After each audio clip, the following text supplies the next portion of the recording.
Hello hello hello मेरे प्यारे बच्चों, आज हम पढ़ने जा रहे हैं स्ट्रक्चरल ऑर्गेनाइजेशन इन एनिमल्स। जैसा कि हमने 11th की सीरीज़ में एनिमल किंगडम चैप्टर फिनिश कर लिया था, तो अभी हम स्ट्रक्चरल ऑर्गेनाइजेशन इन एनिमल्स पढ़ेंगे, जिसमें हम बेसिकली टिश्यूज़ के बारे में फोकस करेंगे कि किस तरीके से कितने टाइप के टिश्यूज़ होते हैं, वो कैसे फंक्शन करते हैं। ठीक है बच्चों, तो हम स्टार्ट करते हैं। तो सबसे पहले है टिश्यूज़। क्या होते हैं टिश्यू? तो टिश्यू के लिए बच्चों एक सिंपल अगर लैंग्वेज में आप समझना चाहें तो टिश्यू क्या है? It's a group of cell having same origin, similar structure, and collectively performing a particular function. Collectively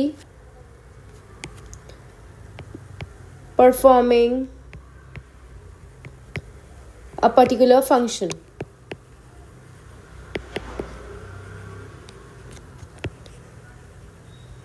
ऐसे ग्रुप ऑफ सेल को बच्चों हम टिश्यू कहते हैं। यहाँ पे अगर हम एनसीईआरटी की लाइन देखें कि एनसीईआरटी ने इसको कैसे डिफाइन किया है, तो आप कह सकते हैं अ group of similar sales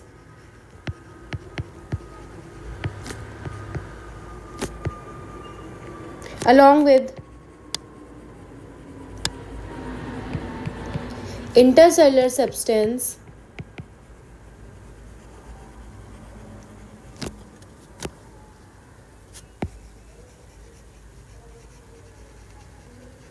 perform a particular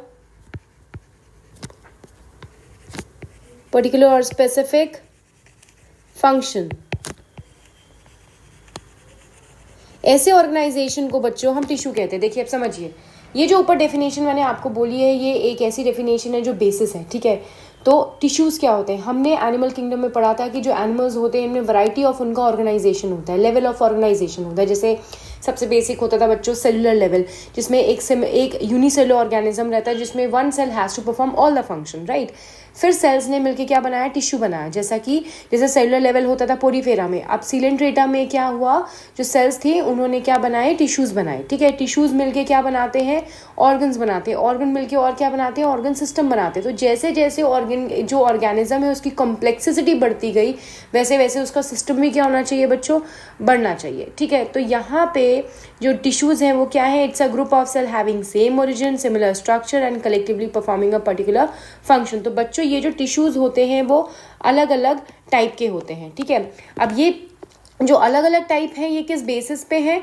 जो स्ट्रक्चर होता है बच्चों एनिमल टिश्यू का, जो एनिमल टिश्यूज़ में जो सेल्स होती हैं उनका जो स्ट्रक्चर होता है वो वैरी करता है अकॉर्डिंग टू देयर फंक्शन। ठीक है, सो टिश्यूज़ को इसी बेसिस पे 4 टाइप्स में क्लासिफाई किया गया है। ये 4 टाइप्स क्या होते हैं बच्चों? देखिए, एपिथेलियल टिश्यू,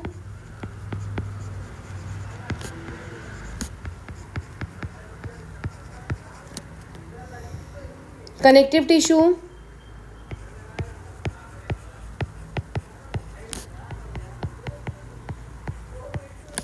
मस्कुलर टिश्यू,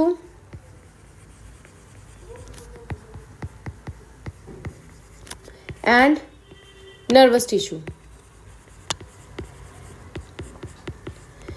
इसको एक बार हम समझ लें। यहाँ पे देखिए बच्चों, जो एपिथेलियल टिश्यू होता है, एपी मतलब क्या होता है? अबव, एंड थीलिया मतलब होता है ग्रोथ। तो ऐसे टिश्यूज जो कि किसी अदर टिश्यू के ऊपर ग्रो करते हैं उनको एपिथेलियल टिश्यू कहते हैं। तो एपिथेलियल टिश्यू बच्चों बेसिकली लाइनिंग फॉर्म करते हैं। ठीक है, कनेक्टिव टिश्यू जो होते हैं, कनेक्टिव नाम से सजेस्ट हो रहा है कि कनेक्ट करना। ठीक है, तो जो कनेक्टिव होते हैं कनेक्ट करते हैं। ठीक है, उनकी पैकेजिंग फॉर्म करते हैं, कनेक्ट करते हैं, जैसे ब्लड, बोन्स, ये सारी चीज़ें। तो ये किस में आ जाते हैं? कनेक्टिव टिश्यू में। ठीक है, मस्कुलर टिश्यूज़ में आ जाएंगे बच्चों मसल्स, एंड नर्वस टिश्यूज़ में आ जाएंगे हमारा नर्वस सिस्टम में हमारे न्यूरॉन्स। ठीक है, तो हम वन वन करके इनको हम पढ़ेंगे। सबसे पहले हम मूव करते हैं एपिथेलियल टिश्यू पे। तो जैसे मैंने आपको बताया कि एपी मतलब क्या होता है बच्चों? एपी मीन्स होता है अबव, एंड थीलिया मतलब क्या होता है बच्चों? ग्रोथ। तो ऐसे टिश्यूज़ जो अदर टिश्यूज़ के ऊपर ग्रो करते हैं उनको हम क्या कहते हैं, उनको कहा जाता है एपिथेलियल टिश्यू। इनकी बच्चों अगर हम ओरिजिन की बात करें तो जो एपिथेलियल टिश्यूज़ होते हैं इनकी ओरिजिन क्या होती है, इनकी ओरिजिन होती है एक्टोडर्मल, एक्टोडर्म, एंडोडर्म, मीजोडर्म, तीनों से ये बनते हैं। ठीक है, अभी और आप टिश्यूज़ देखेंगे, आगे हम डिस्कस करेंगे।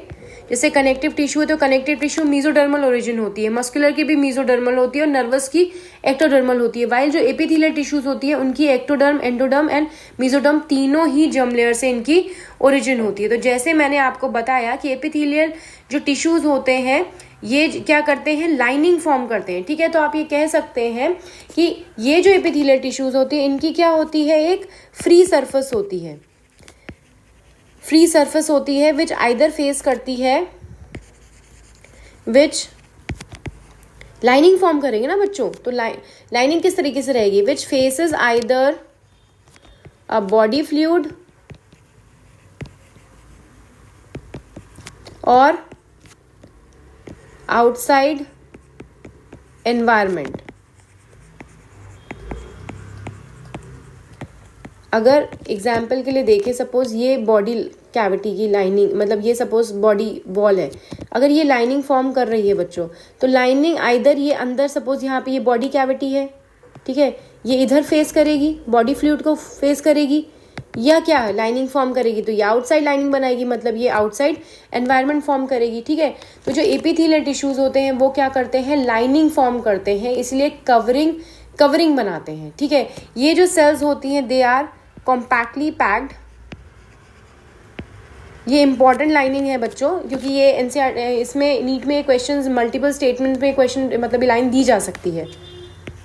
Sales are compactly packed with little intercellular space या मैट्रिक्स। ठीक है, देखिए बच्चों, क्योंकि इनमें इंटरसेलुलर मैट्रिक्स बहुत कम होता है, इस वजह से इनमें ब्लड की सप्लाई इतनी प्रॉपर नहीं होती है। जो अंडरलाइंग टिश्यूज होते हैं उन पे ये इसके लिए डिपेंडेंट होते हैं। ठीक है, अब एपिथेलियल टिश्यू की अगर हम टाइप्स की बात करें तो दो टाइप्स होते हैं बच्चों, सिंपल एपिथेलियम एंड कंपाउंड। देखिए, अगर तो ये सिंगल लेयर्ड है तो ये क्या होंगे, सिंपल एपिथेलियम, एंड अगर ये मल्टी लेयर्ड है तो ये हो जाएंगे बच्चों कंपाउंड एपिथेलियम। तो यहां पे अभी हम जो पढ़ने जा रहे हैं वो है simple epithelium,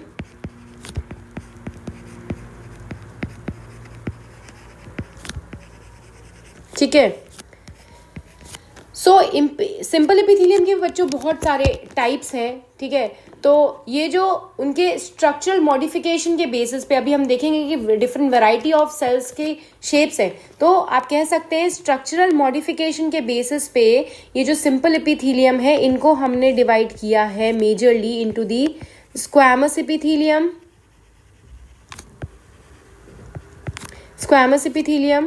cuboidal epithelium and columnar epithelium. ठीक है, तो सबसे पहले हम डिस्कस करते हैं यहाँ पे स्क्वैमस एपिथेलियम।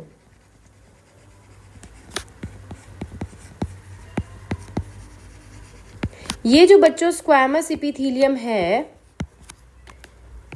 स्क्वैमस एपिथेलियम जो होती है बच्चों, इनमें जो सेल्स होती हैं, देखिए सबसे पहली बात है सिंपल एपिथेलियम में इसका मतलब है सारे के सारे क्या होंगे बच्चों, सिंगल लेयर्ड होंगे। ठीक है, तो जो स्क्वैमस एपिथेलियम होती है it is single thin layered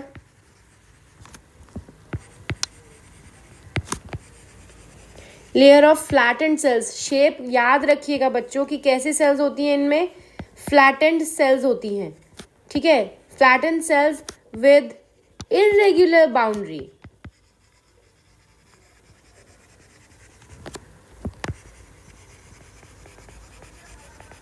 ठीक है, ये बहुत आप कह सकते हैं कि ये बहुत इंपॉर्टेंट वर्ड्स हैं, flattened cells with irregular boundaries, क्योंकि इनसे बहुत सारे क्वेश्चंस बच्चों बनते हैं, ठीक है। अब इसका क्या मतलब हुआ कि इरेगुलर सेल्स, तो इसको अगर इस तरीके से देखें तो ये इस टाइप से कैसे होती हैं, फ्लैटेंड सेल्स हैं बच्चों, या इनको, ये तो साइड व्यू है, ठीक है। और दूसरी चीज़, एक इंपॉर्टेंट चीज़ होती है बच्चों एपिथेलियल टिश्यू की, कि ये बेसमेंट मेम्ब्रेन पे लाई करते हैं, ठीक है। बेसमेंट मेम्ब्रेन जो होती है वो एक नॉन सेलुलर लेयर होती है, ठीक है। ये साइड व्यू है बच्चों, ठीक है, बेसमेंट मेम्ब्रेन। तो इसकी ये जो आप ये देख सकते हैं, ये जो स्ट्रक्चर दिया ये एनसीईआरटी का स्ट्रक्चर है। तो ये इस तरह की ये फ्लैटेंड सेल्स हैं बच्चों, ठीक है। अब अगर इनका अबव व्यू देखें, जैसे इस टाइप से ये वाला व्यू देखें, तो ये किस तरीके से टाइल्स लाइक अरेंज है ना बच्चों। ये तो टाइल्स के जैसे ऊपर से अबव व्यू देखने पे ये टाइल्स के जैसे अरेंज होती है, इसीलिए इसको पेवमेंट मेम्ब्रेन भी कहते हैं बच्चों, पेवमेंट मेम्ब्रेन। ये क्वेश्चन भी पूछा जा सकता है कि पेवमेंट मेम्ब्रेन किसको कहते हैं। तो जो स्क्वैमस एपिथेलियम है, स्क्वैमस एपिथेलियम को बच्चों पेवमेंट मेम्ब्रेन भी कहते हैं। क्यों कहते हैं, बिकॉज अबव साइड जो होता है इट लुक्स लाइक टाइल्स, इसलिए इसको पेवमेंट मेम्ब्रेन कहते हैं, ठीक है। अब हम आते हैं कि काम क्या होता है इनका बच्चों। तो जो स्क्वैमस एपिथेलियम है, स्क्वैमस एपिथेलियम बच्चों फॉर्म करती है डिफ्यूजन बाउंड्री। क्या फॉर्म करती है, इट फॉर्म्स डिफ्यूजन बाउंड्री। इसका मतलब है कि ये किस चीज़ में हेल्प करेगी, डिफ्यूजन में हेल्प करेगी, जहाँ पे ट्रांसपोर्ट होना है एक डायरेक्शन से, जैसे सपोज दो साइड है तो इधर से इधर मूवमेंट या इधर से इधर मूवमेंट, ये जो मूवमेंट है ये कौन करवाता है बच्चों, स्क्वैमस एपिथेलियम। तो ये प्रेजेंट कहाँ होती है, ये होती है बच्चों प्रेजेंट, एग्जाम्पल अगर हम देख दें कि सबसे ज़्यादा जो टिश्यूज से क्वेश्चन पूछे जाते हैं वो उनके फंक्शन से पूछे जाते हैं और उनकी लोकेशन से पूछे जाते हैं। तो ये कहाँ पाए जाते हैं, तो दे आर फाउंड इन दी, कहाँ कहाँ डिफ्यूजन होगा बच्चों, एक तो लंग्स एल्वियोलाई में, लंग्स एल्वियोलाई हम आगे पढ़ेंगे कि जो लंग्स एल्वियोलाई होती है वो स्क्वैमस एपिथेलियम की बनी हुई होती है, या आप ऐसे इसे ऐसे भी कह सकते हैं कि एयर सैक्स ऑफ लंग्स, ठीक है। एंड कहाँ मास डिफ्यूजन होता है, walls of blood vessels, walls of blood vessels, ठीक है। तो बहुत सिंपल सी चीज़ है, बस आपको डायग्राम याद रखना है कि स्क्वैमस एपिथेलियम का कैसी होती हैं, सिंगल थिन लेयर्ड होती हैं, फ्लैटेंड सेल्स होती है, इरेगुलर बाउंड्री की होती है बच्चों, डिफ्यूजन बाउंड्री फॉर्म करती है, कहाँ प्रेजेंट होती है, लंग एल्वियोलाई में या एयर सैक्स में लंग्स के, and walls of blood vessels क्या करती है, डिफ्यूजन करती है भाई, ठीक है। नेक्स्ट मूव करते हैं हम क्यूबॉइडल एपिथेलियम। आप देख रहे हैं मैंने पहले आपको बताया था कि ये जो हमने इनको क्लासिफाई किया गया है, डिवाइड किया है on the basis of their structural modification of cells है। तो हमने पहले में देखा कि कैसी सेल्स थी, फ्लैटेंड सेल्स थी। अभी यहाँ नाम से पता चल रहा है क्यूबॉइडल है, तो मतलब कैसी सेल्स होंगी बच्चों, क्यूब लाइक होंगी, ठीक है, क्यूब लाइक सेल्स हैं। तो यहाँ हम डायग्राम में देख सकते हैं एनसीईआरटी के कि इस तरीके से ये कैसे सेल्स हैं बच्चों, क्यूब लाइक सेल्स हैं। इसको अगर हम हैंड से ऐसे ड्रॉ करें तो ये इस टाइप से लगेगी, कुछ ऐसे न्यूक्लियस होगा ये। और जैसा कि मैंने आपको बताया कि सबके नीचे क्या प्रेजेंट होती है, बेसमेंट मेम्ब्रेन,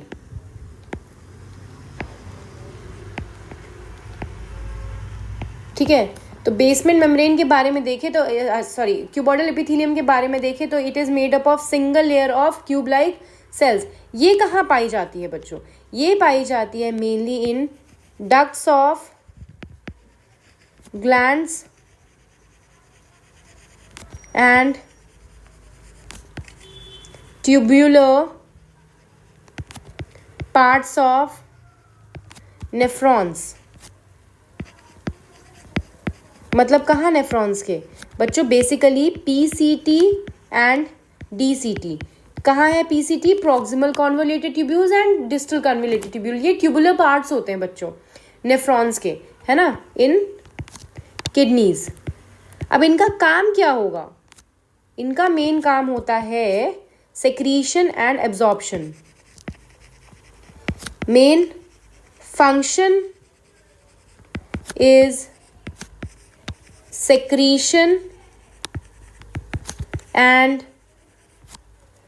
absorption, ठीक है बच्चों।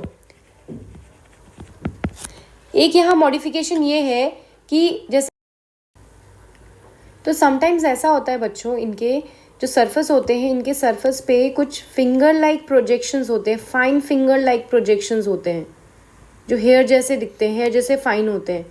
इन फिंगर लाइक प्रोजेक्शंस को कहते हैं बच्चों माइक्रोविलाई। विलाई तो होते हैं, उनसे और फाइन होते हैं, उसे माइक्रोविलाई कहते हैं। एंड इनका मेन काम क्या होता है कि they enhance the surface area for, किसके लिए करेंगे? Surface area for reabsorption. तो या एब्जॉर्प्शन। तो इस तरह की जो एपिथेलियम होती है, क्यूबॉइडल एपिथेलियम होती है बच्चों, इसको कहते हैं ब्रश बॉर्डर्ड क्यूबॉइडल एपिथेलियम। ठीक है, कहाँ पाई जाती है? पीसीटी में पाई जाती है बच्चों। ठीक है, नेक्स्ट देखते हैं हम कॉलमनार एपिथेलियम। तो एज द नेम इंडिकेट की ये सेल्स कैसी होती हैं बच्चों? टॉल एंड स्लेंडर सेल्स होती हैं इसमें सेल्स। एंड दूसरी चीज, इनका जो न्यूक्लियाई होता है ये बेस पे सिचुएटेड होता है, न्यूक्लियाई एट दी बेस। ठीक है बच्चों, ये जो कॉलमनार एपिथेलियम है, कॉलमनार एपिथेलियम, या आप अभी अगर हम क्यूबॉइडल एपिथेलियम की बात करें, समटाइम्स इनके सरफेस पे क्या होते हैं? ऐसे हेयर लाइक स्ट्रक्चर्स होते हैं जिनको क्या कहते हैं? सीलिया कहते हैं। तो इस टाइप की एपिथेलियम को बच्चों सिलिएटेड एपिथेलियम कहते हैं। ठीक है, तो जैसे ये कॉलमनार यहाँ पे सिलिएटेड, जैसे ये सीलिया किस पे प्रेजेंट है? कॉलमनार एपिथेलियम में, तो हम इसे कह सकते हैं सिलिएटेड कॉलमनार एपिथेलियम। ठीक है, यहाँ पे सीलिया का यूज क्या होता है बच्चों? जो सीलिया होता है उसका फंक्शन होता है टू मूव पार्टिकल और mucus in a specific direction over the epithelium. ठीक है, ये कहाँ प्रेजेंट होते हैं? मेनली जो सिलिएटेड एपिथेलियम्स होती हैं, they are present in the inner surface of hollow organs like bronchioles, क्योंकि वो रेस्पिरेटरी ट्रैक्ट में प्रेजेंट है म्यूकस के लिए, एंड फैलोपियन ट्यूब में। फैलोपियन ट्यूब में क्यों प्रेजेंट होती है? क्योंकि वहाँ जो ओवम होता है दैट इज नॉन मोटाइल, तो उसके मूवमेंट के लिए क्या होते हैं? सीलिया प्रेजेंट होते हैं। ठीक है, तो बैक टू अगर कॉलमनार एपिथेलियम देखें तो इनका फंक्शन क्या होता है और ये कहाँ प्रेजेंट होते हैं? ये मेनली प्रेजेंट होती हैं कहाँ पे बच्चों? ये मेनली प्रेजेंट होती हैं stomach and intestine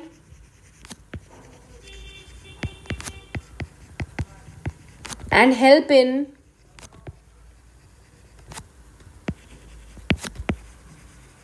secretion and absorption, क्योंकि यही काम होता है स्टमक में।